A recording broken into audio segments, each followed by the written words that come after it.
October 16, 1962, 8:45 a.m. National Security Advisor McGeorge Bundy walks into John F. Kennedy's bedroom bearing photographs.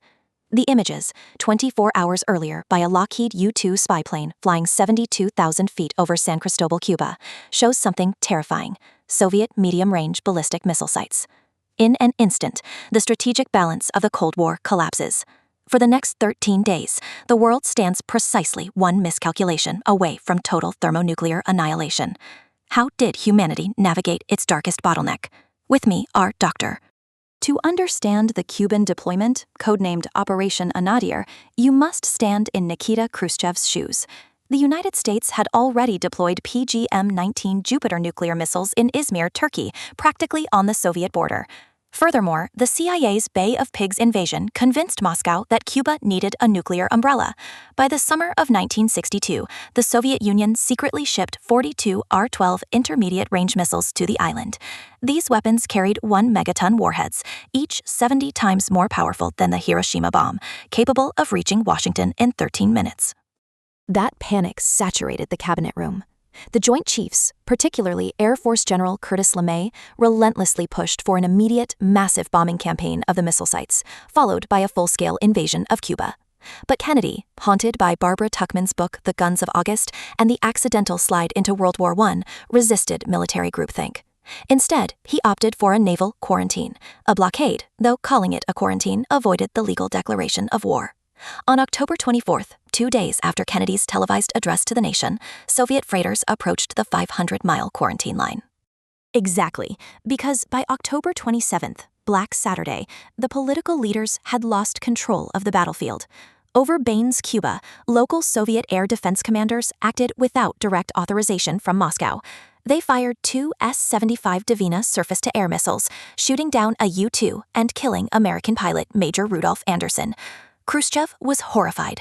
His local generals were unraveling the negotiated timeline. Simultaneously, Fidel Castro dispatched the Armageddon letter to Moscow, urging a preemptive nuclear strike on the United States if American forces invaded. And the most terrifying decentralization happened beneath the waves of the Sargasso Sea. That same Saturday, a group of U.S. Navy destroyers, including the USS Beale, began dropping signaling depth charges on a Soviet Foxtrot-class submarine, the B-59. The Americans were trying to force it to surface. They had no idea the B-59 was armed with a 15-kiloton nuclear torpedo. Deep underwater, cut off from Moscow's radio traffic for days, the sub's captain, Valentin Savitsky, believed World War III had already begun. The temperature inside the diesel submarine had reached a suffocating 113 degrees Fahrenheit. Men were fainting. Protocol required 3 senior officers aboard the B-59 to authorize the launch: the captain, the political officer, and the flotilla chief of staff. The captain and the political officer voted yes, but the chief of staff, Vasily Arkhipov, refused. Arkhipov had survived the K-19 nuclear submarine disaster a year earlier. He understood the permanence of radiation. Amidst the screaming and the heat, he calmly argued that the depth charges were warning shots, not lethal strikes. He literally talked Savitsky down from the firing sequence. That invisible close call forced the political climax. That evening, Robert Kennedy met secretly with Soviet Ambassador Anatoly Dobrynin at the Justice Department. They hammered out a brutal, pragmatic exchange. The Soviets would publicly dismantle and remove their missiles from Cuba under UN verification. In return, the United States pledged never to invade Cuba and, crucially, agreed to a secret withdrawal of the Jupiter missiles from Turkey 6 months later. The public saw a Soviet capitulation. The reality was a deeply balanced compromise. 13 days that changed the geometry of human survival. 3 vital takeaways emerge from the archives. First, the illusion of executive control. Once the military machine is in motion, presidents and premiers quickly become passengers. Second, the supreme value of mid-level dissent, embodied forever by Vasily Arkhipov's refusal to turn his key.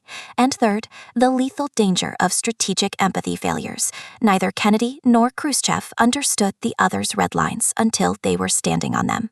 Thank you, Dr. Vance and Dr. Volkov, for taking us inside the room and inside the submarine.